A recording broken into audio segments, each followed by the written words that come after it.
All right, welcome to WP Radio. I just wanted to let everybody know this is a recorded segment from WP Radio Live at the OIAA Claims Conference in January 2019. I hope you enjoy all the different little elevator pitches from all the companies. So sit back, relax, and enjoy it, and we'll see you soon. All right, good afternoon. It's Terry Doherty from WP Radio Live. We're live today at the Claims Conference down at the Metro Convention Center, and our first guest today is JC Plante from RSM. JC, thank you very much for joining us. Thanks for having me, Terry. JC, tell me what RSM does. What do you guys do at RSM Canada? So RSM is the fifth biggest company in North America. We're an accounting firm. We're in almost every country, probably seventh biggest globally. Ottawa, in Canada, we just started a year ago, so we're celebrating our 1-year anniversary. We've got 4 offices, 600 staff, so it puts us on the map as about the 8th biggest in Canada. So RSM does audit, tax, and consulting services. Our group specifically specializes in commercial claims and insurance claims. So insurance claims covers business interruption, stock losses, cyber losses. Another part of our team does a lot of personal injury work. So past and future loss of income due to motor vehicle accidents, present value of future care costs, income replacement benefits. So that's specifically what we do for the insurance company. Okay, and you said you have 4 locations. Where are you located throughout Canada? So we're in Toronto is the mothership, and then we just bought 3 offices in Calgary, Edmonton, and Red Deer. Wow. I lead the Ottawa office. So we're growing very quickly. I mean, we went from 1 office in Toronto to 4 instantly, and we have plans to aggressively expand through major cities across Canada. So, Montreal's, Vancouver's, things like that. So why did you put 3 on Alberta? Like they're literally 2 hours apart from each other. Yeah, well, they've got that, the Calgary Edmonton is the same as the Toronto Hamilton. Yeah. So it's like if you're not from Edmonton, you're from Calgary, right? Yeah. So I think that was kind of the idea. And the Red Deer is just another office. In between the 2. Yeah, exactly. So they do a lot of audit tax. They focus a lot on middle market companies. So that actually is our, for audit and tax services, we're really focused on the middle market. So not the public companies, to a lesser extent, some mom and pop shops, but really focusing on that big middle market area. And Alberta makes sense because you've got all the oil companies out there and everything that's going. It's kind of, as much as they say there's a bit of a lull, there's still a boom. Yeah, exactly. And I mean, part of the consulting practice is also M&A. So we've got a big practice that does that. We do business valuations. So talk to me about M&A. Yeah, so if someone wants to buy or sell a business, we've got websites, emailing lists that has companies that are for sale that we're trying to broker. So that's another division. We do a lot of actuarial, because we're at the claims conference here. I'm trying to focus a little bit more on the insurance work. So there's an actuarial department that does a lot of pension valuations. A lot of the major insurance companies are our clients. So the future income losses and those kind of things. So determining, what they're going to do in the AB CAT world. Yes, exactly. And more so institutionally for insurance companies for their pensions for their employees. Oh, as well. You actually work with the insurance companies for pension plans and stuff. And to be honest, I'd like to think myself as a bit of a nerd, but the actuaries, I'm saying this in a positive light, the actuaries they're crunching out numbers all the time, making statistical models, able to mine data, cyber threats, assessments. So it's been really good. And here at the claims conference, there's a lot of people, and the weather I think was a little bit difficult for some people, but there's a still really good turnout.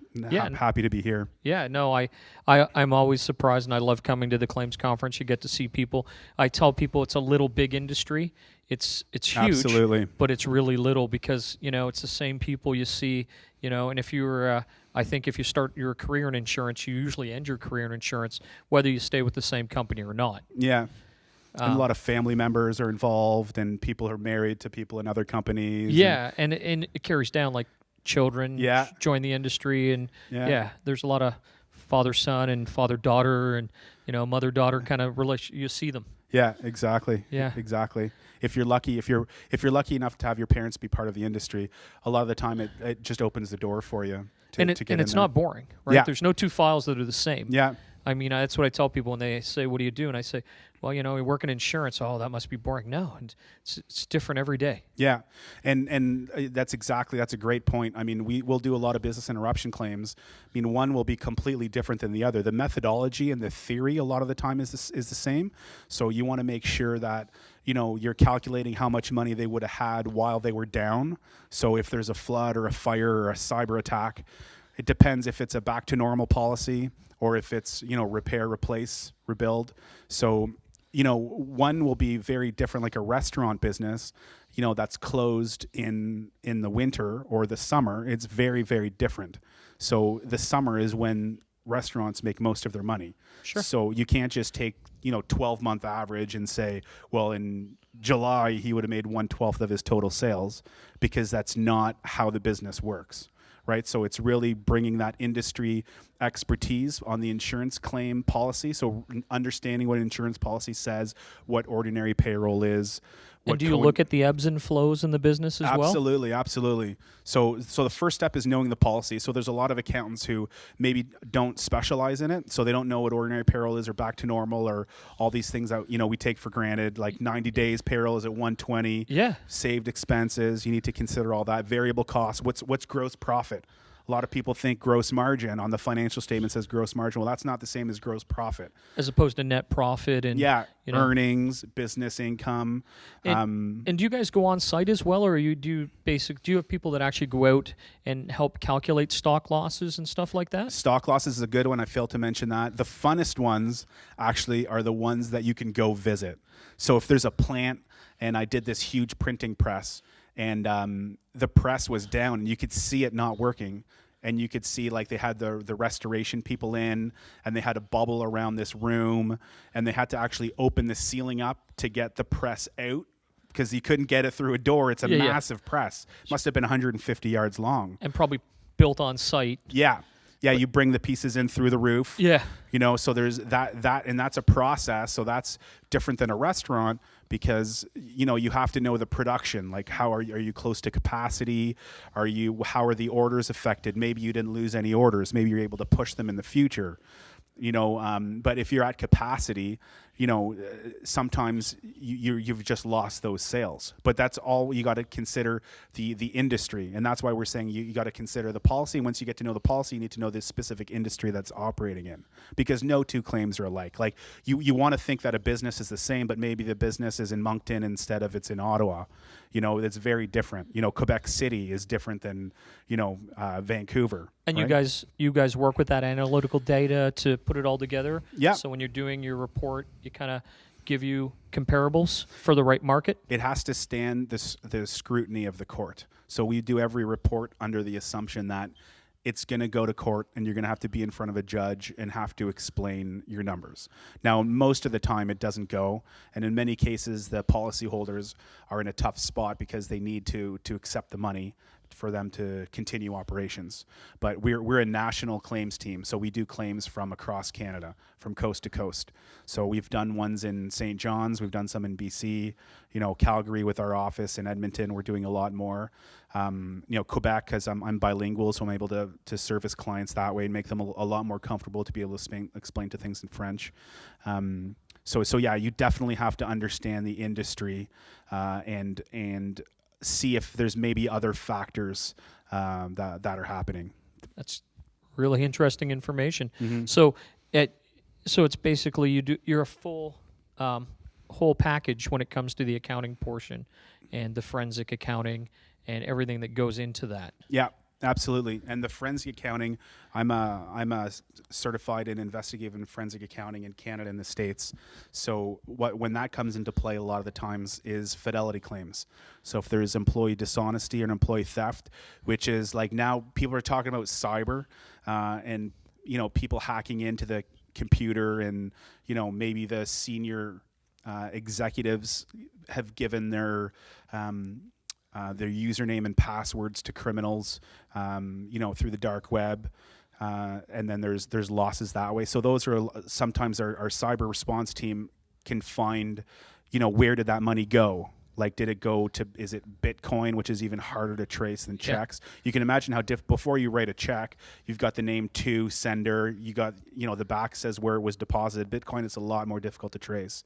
So, but people have always stole money, and people will continue to steal money, which is why you have employee dishonesty, crime, and theft policies. A lot of people don't know that. If you have an employee who steals from you, and you're able to prove it, that it was that person, and the forensic accounting comes into showing how they did it. How did they do it? Maybe why did they do it? Was there an opportunity? Was there an incentive? Was there something happening in their personal life? Were they going through a divorce? Are they addicted to gambling? So that would make them do something that a normal person wouldn't do. Now, the owners, in most cases, you're not allowed to claim for those people, because the policy is more for the employees that you can't really watch all the time.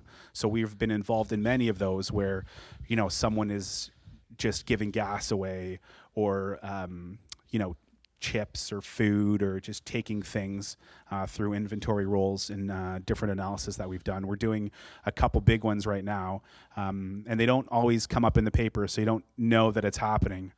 Sure, they want to keep that quiet. They don't want it out there that there's been a loss at their company. It doesn't look good. Yeah. We call that reputational risk. Yeah. So of course, no one wants to say that someone stole from them. Me, I'm a little bit opposite mindset. I understand from a business risk, you don't want to do it, but at the same time, if you could say, yes, this happened, we hired a company to do it. Here's the steps that we've taken to improve controls. It sends a hard message to the person that, we're not going to tolerate that. And in many cases, you can get lawyers involved, and we have great relationships with legal counsel that says, maybe you should pursue this criminally as well. So in the forensic days, back when I was specializing more in the fraud claims, you could go the civil route, or you can go the criminal route. So many cases, people are taking one or the other. The civil route is on the balance of probabilities. So to prove it in court is I'm doing air quotes. The people who are listening to this can't see it, but is easier to prove than criminal proceedings. The burden isn't as high. The burden of proof is less substantial. Yeah. So they'll go the civil route, get a judgment, and then they'll proceed criminally. And then saying, well, we already have, civil damages awarded. So then, the jury or the judge is maybe more likely, again, air quotes, likely to give a verdict, knowing that they've already been successful in the civil matters. Yeah, excellent. Now, we talked about internal theft and external theft. What are you seeing more of internal or external? In a percentage, do you think you see more internal, like 60-40, 70-30? Yeah, I mean, it depends. We there's the study that we do, and I'm presenting to the Association of Certified Fraud Examiners. The national conference was in Ottawa. They've asked me to speak to the global conference. There's a paper, Net Diligence puts out this paper, and it says it's actually a study from insurance companies. So it's actual claims that have happened, or people have stolen money, and they go through the top 10 things and ways to do it. And actually the third most frequent, a lot of people say it's hackers who do it, which is still like the top two, but the third one is what we talked about earlier, is employees in the company. So you don't think that, the employees are stealing money or giving passwords away or putting in compromised situations. And that's where the money goes. So we're seeing, I'm not sure if it's more or less, and I'm sure the dollar value would be different. But that's definitely something that companies are more attentive to and are following up on a lot more. Yeah, in my younger days, I worked in loss prevention for a sporting goods store. I won't say the name. They don't exist anymore, but I won't say the name. Take some Nike shoes? Or? Yeah, but that's what staff were doing, right? Yeah. So they would take stuff out to the garbage, and towards the end of the night, and they would stuff shoes in the garbage. They'd take them out of the box and then put the box back in the back. Yeah. And they would take shoes out. And I worked in loss prevention, and I don't know the number of employees I caught stealing sweaters, shoes, balls, or when they would ring stuff in for friends, they'd ring in one and give them 3 or 2. And it happened. I found more internal theft because people just thought that, it's only a pair of shoes. What does it matter? It's a big company. Yeah. But, I mean... Or you feel entitled to it. Yeah. I worked 14 hours on Christmas, so this is my bonus. Yeah, yeah. And that's one of the concepts in fraud is, how does someone rationalize it to themselves? They say, I would have paid it back, or I'm entitled to doing this. Yeah. But it happens a lot. And another common scheme from retail is when people return things. So they'll steal something and then return it and get the money back. You know, so there's a lot of, and I've been involved in some very large, actually is a shoe retailer investigation that went to criminal proceedings, and we had it was an Anton Pillar, and we went, I'll never forget this. You go into a shoe store where they're, you know, designing shoes. And they've got like these boots, ladies' boots and men's boots and sneakers, and you can see like the trends that they're doing. And this was a huge warehouse, but we were, you know, I wanted to take pictures of all the different shoes that are coming out, but we were supposed to look at like invoices and accounting documents. So gathering that, an Anton Pillar is when you go to seize documents to try and show a pattern of for misappropriation. Yeah. So that was a fun one that we were involved. Fun. I shouldn't say fun. It was interesting. Yeah. They're all interesting, right? From a professional learning point of view. Well, thank you very much for being on the podcast today. I know it hasn't been a long podcast. It's just I like to get to know the industry and the people within it. And I thank you for your time, and I hope you enjoy the rest of the conference. No, thanks for the opportunity. Thank you very much for listening to WP Radio Live. We appreciate your time and listening to the podcast. And check back in a few days as we'll have another one coming out.